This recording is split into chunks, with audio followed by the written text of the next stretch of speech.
Coming up on Influencing Entrepreneurs.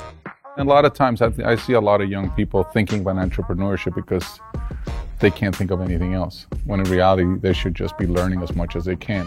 After years of teaching entrepreneurship and consulting business owners, I realized that true knowledge comes from the wins and losses of those entrepreneurs. These are the stories of those business leaders. I'm Casimir Ward, and this is Influencing Entrepreneurs.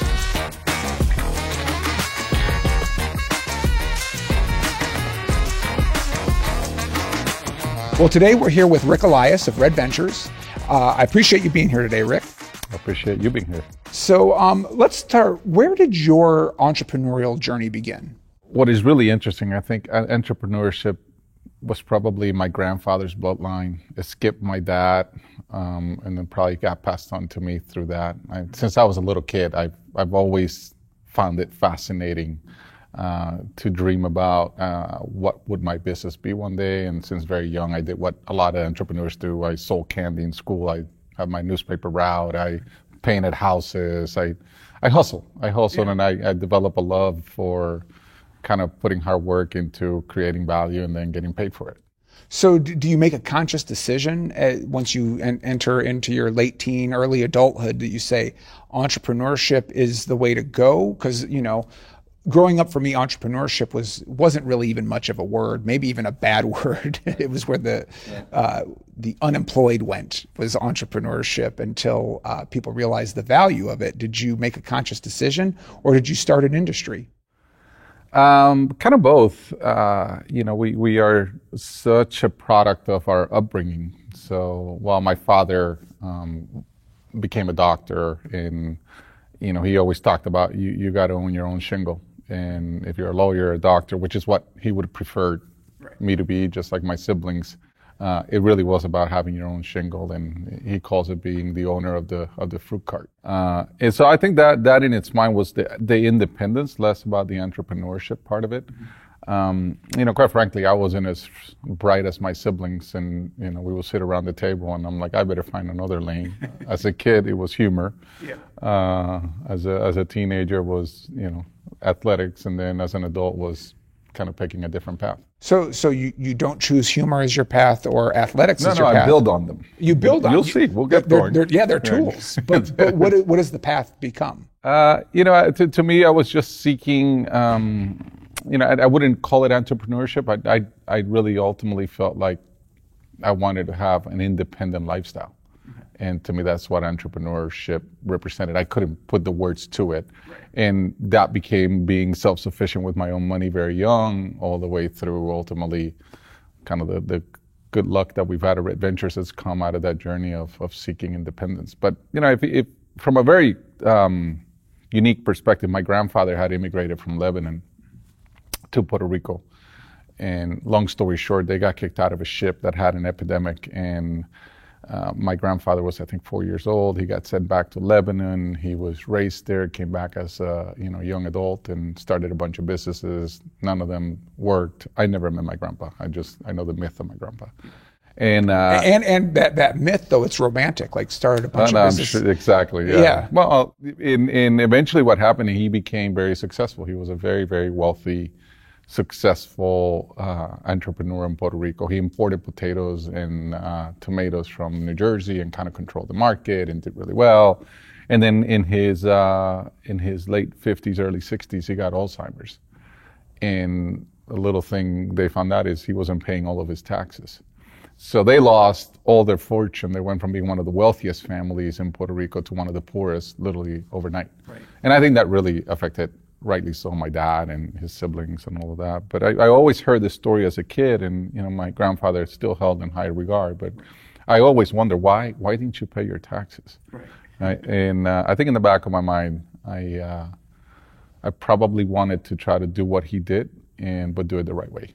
So I think that is the intrinsic motivator inside of me, which is just trying to some level, we all trying to make our parents proud of us. So you had the ideal there. I have to ask, did you have that bad job? Did you have that job in industry where you're like, I can't be confined by this? Yeah, I actually think that they're all bad fits, but not bad jobs. I think one of the things we don't do well enough is understand that life is as much about eliminating things as it is about opting into things. So when I look at my career, I was an accounting major because I didn't know any English, and accounting you didn't have to talk. Yeah. So everybody in accounting, my language yeah, right there now. you go. Everybody in accounting had to go to, back then was the Big Six, and I went and worked this summer there. And I'm like, I will set myself on fire if I have to do this for the rest of my life. Like we were doing kind of auditing and all that. So my personality wasn't fit for that. And so I eliminated that, even though I was an accounting major, being a CPA wasn't for me. I have lots of good friends that are very successful CPAs. Right. And with those programs, the expectation is that is what success looks like. It was same for me was the Big Six firm. And making a choice to not do that was taboo. Yeah. How did you come to that decision? So I knew with Big Six accounting that, and it's Big Four now, so I know I'm showing my age, but it's...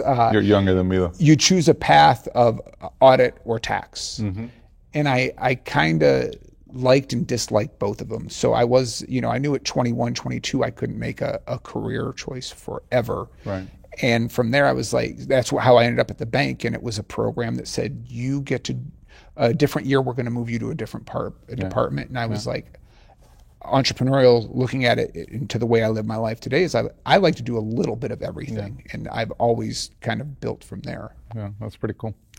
For me then, I kept eliminating things. The next summer in college, I, worked at an insurance broker in Puerto Rico and was like, that was not for me. It was too much of a family business. And then after college, I worked at General Electric, and I'm like, big companies are not for me. And then I was fortunate that I worked in Japan for a couple of years, and I didn't want to be that far from my family, so that wasn't for me, although a lot of people love this notion of international business. And I think that, so you keep eliminating things, and then ultimately you, in that process, not only do you learn a lot about yourself, but you learn about the things that you end up liking and what you want to spend your time and energy on. Well, realizing that you did that you eliminated stuff, retrospectively, it's easy to say that. What was it a point where, it kind of feels like, lonely or odd, like, hey, this isn't working. Is there ever a point where it plays with you a little bit, plays with your ego, your emotions? Our emotions. You're in your 20s, and in your 20s, this is what life is about. There's very few things you have to do in your 20s. Right? There's a lot of things you could do. And so that's the age to really try your way. And then when I came back and went to business school, I thought I was ready. I was in my kind of mid to late 20s, and I thought, okay, I'm ready to go start something. And I got a great advice from a professor, which is, you're not ready. Go and learn on someone else's nickel. Go and learn something about an industry. Find, kind of a need that is not being served, and then, go from that position. And that was great advice. And it was not, at that point, the dot-com boom was happening and all that. So right. the easy thing was to do that. But I really appreciated the fact that I went, and for 5 years, I learned how to hire people. I learned how to fire people. I learned how to run a P&L. I learned how to, deal with HR. You learn a lot of things, and you're learning them on someone else's nickel, and you're learning them in a system where you're getting a lot of reps. Intuition is nothing else than having seen something before. And what I see is a lot of people think of entrepreneurship as a career. And if you don't have enough intuition, if you haven't gotten enough of the reps, if you don't know something well enough, if you're not clear, at least hypothetically, about a problem you're trying to solve, you're kind of gambling. Right. And you just have a hunch, or, so.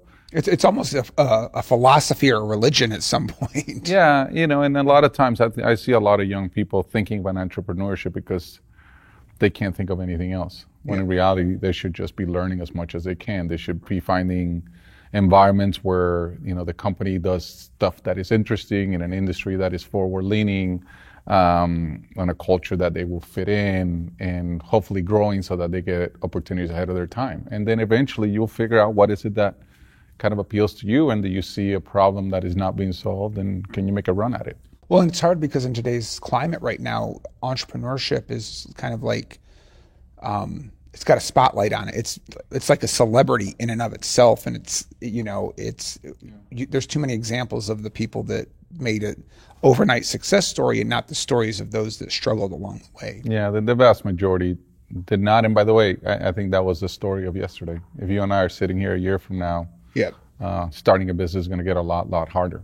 Right. And the money, the days of kind of free money are kind of done. You learn business. You learn all the aspects of a business on someone else's dime. But I'm also, that's the last thing you eliminated before you committed to Red Ventures. I knew that I wanted to try to do something. I had learned a lot around direct marketing, direct response, so that was kind of the muscle. But it's not like I knew. I just had a perch from where to launch from.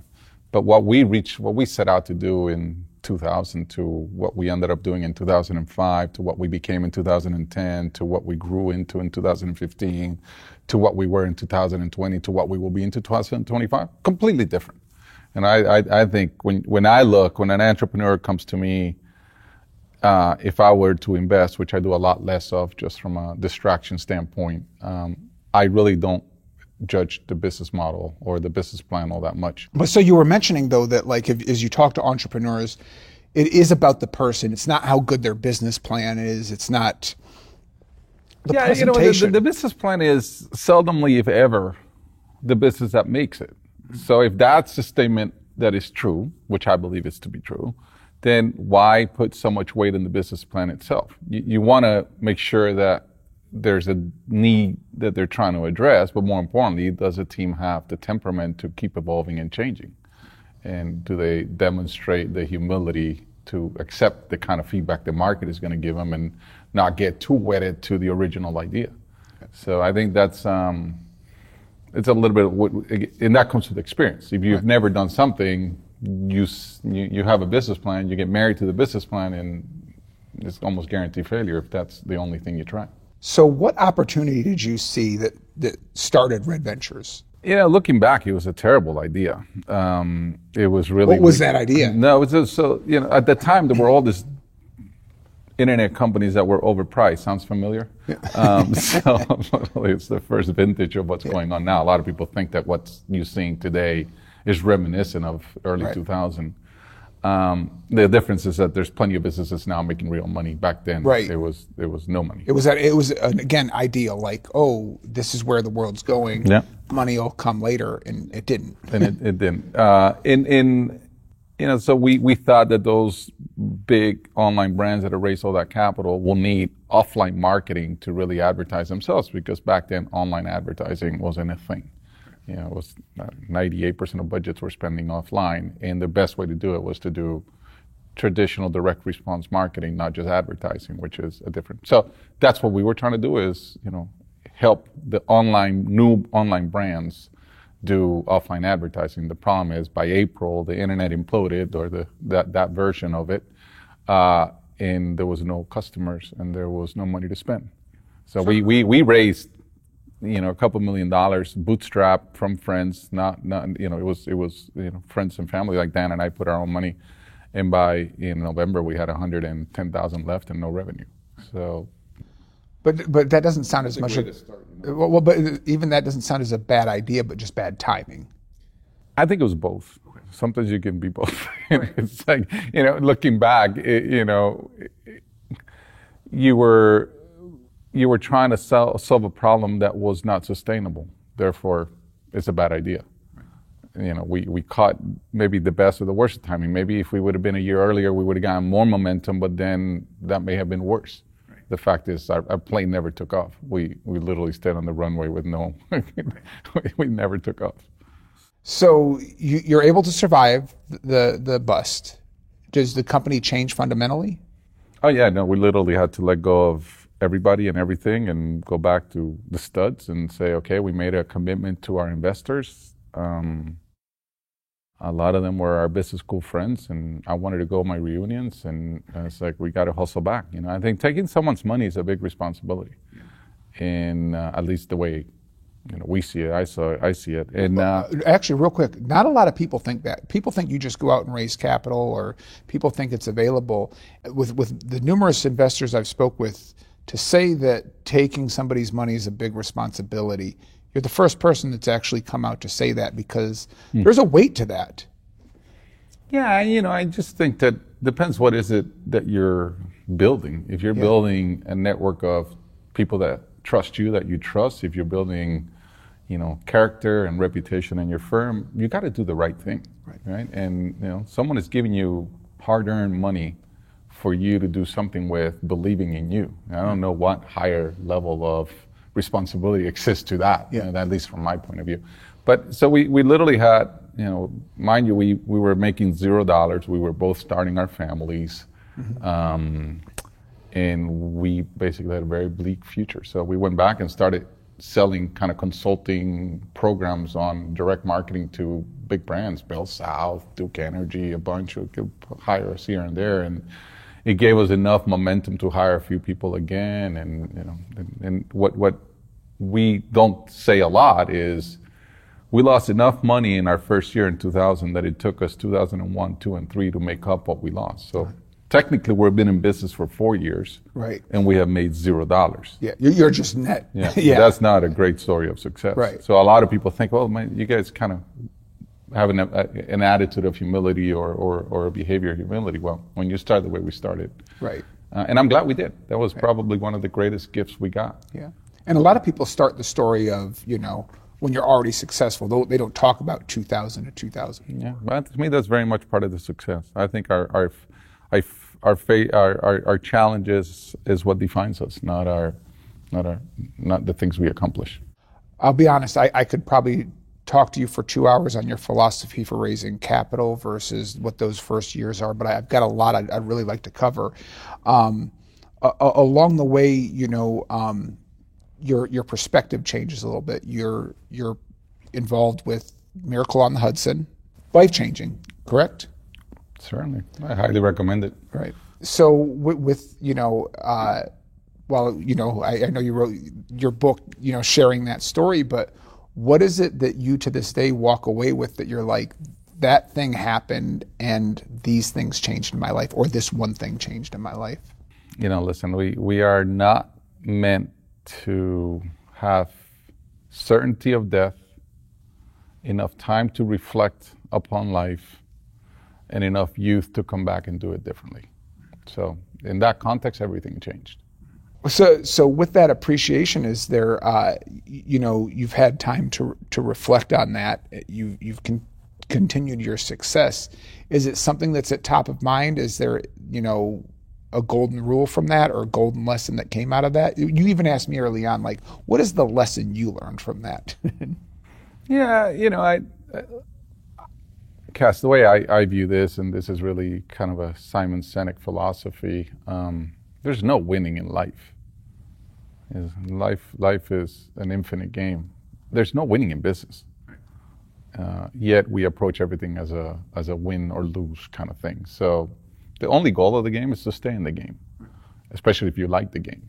So my view of this business is I want us to stay current and relevant and in a good place so we can stay in the game, but not so that there's a photo op moment where you're like, oh, you went public and now that's all a false premise. But to be fair, you have been winning along the way. The Ernst & Young Entrepreneur of the Year, the Carolinas Entrepreneur Hall of Fame. So I mean, yeah, but those things, Simon Perez said, awards are like perfume, nice to smell, dangerous to swallow. You didn't win anything. You know why I won?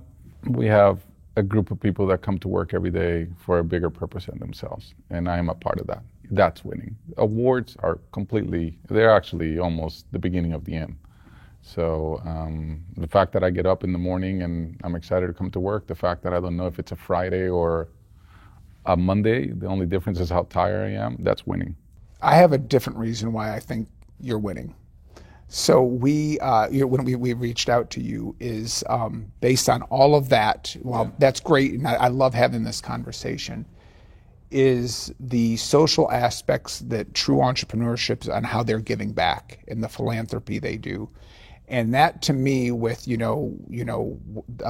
you've been working on, has been to me that's winning. Like when you realize, as you said, you don't win at life, but really at the same time the impact you're looking to have on the community or the world itself. Tell me about where does that start? I view that more of kind of an opportunity, a responsibility versus a winning or losing. I think, I think it was Jeff Bezos a while ago said, the good news is that when you're doing impact work, you do a little, that's a lot. If you change one person's life. So to me, this is the way of intertwining everything into one platform. I want to live the rest of my journey as part of this platform, and the way to do it is to do all the things that I want to do in life as part of the same thing. And we've been lucky that we've attracted a lot of people to the company that feel similarly, that feel that, the reason to do, well in business is so you can do good in the world. And that's a big driver of who we are. And it's not for everybody. There's a lot of people that, come here. I'm like, well, what do you mean we're not going public and we're all going to hit it quick and whatever? That's not for us. This business will be here hopefully 10, 20, 30 years from now. It will be different. And maybe someone else is running it. Someone else will be running it. The question is when. Unless I run it into the ground, which will be fine too. It's just part of life. So I feel real quick in our conversation, I feel you're underselling But that's who I am. I don't undersell anything. That's who I am. Like, I'm just like, there's nothing about this that I wouldn't live by. Okay. So as we talk, I'm not giving you what you want. You're not giving me, but I'm giving you who I am. You're giving me who you are, but you're hiding some of the best parts, to be honest with you, because there is, we talked about the celebrity that comes with entrepreneurship, that we see these people on Instagram or LinkedIn showing the wealth they've accumulated. And then we have the story of somebody who's like, I'm doing well, and now my job is to do well with the world. And that's part of your story. You've talked about your employees winning, with the giving pledge. That's the world winning. That's other people. So I got to ask, why so modest about it? There's two types of people in the world: those who are humble and those who are about to be humble. And you know what? I told you a little bit about our beginning, and we do understand that a lot of our success has been, yes, hard work, but a lot of it has been complete randomness and luck. And the day that you start believing it's because you're better than, or you deserve it, is the day that it all kind of goes away, and therefore the game ends. Then you lose because you just want to stay in the game. So I view it more as, we're very fortunate to be in this spot, and we just got to stay in this spot for as long as we can. And anything that distracts from that is not who we are. Is there an aspect of making the world a better place? Like, is there a place there that you like to spend your time that says, these are the causes that are important to me, that I can have a bigger impact? And we won't talk about financially, just like where we can spend our time, our efforts. I think you just got to be disciplined. We treat our social impact work just like we treat any of our businesses, and we run it the same way. We just, we don't have a revenue and an EBIT number. We have other metrics that we run it by, but our business, our social impact work is as rigorous of a business as any of our businesses. And so to answer your question directly, we want to focus on a place where we think we can make a real difference, and we want to dense up our bed and not dilute. It's the same principles of life and business.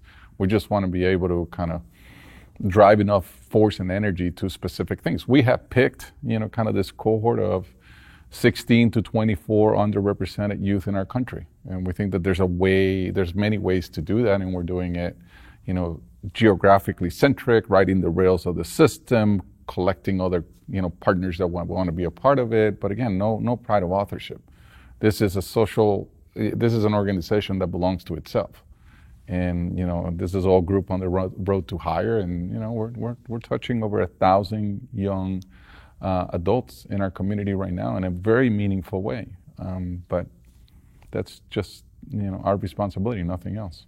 I love your connection, whether it's a business and their employees, whether it's community development, whether it's giving back to the world. That the common theme is taking care of the people, taking care of the people in the organization. And I really hope more people hear that, because it really is what this is all about. Going back to what you said, that's what winning is. Yeah, listen, every employee, we have 5,000 employees or close to right now at Red Ventures. All of them are going to leave. I'm going to leave, right? And I think a lot of times we have this this relationship where, we think we're going to be together forever, or we expect, or we are hurt when someone leaves.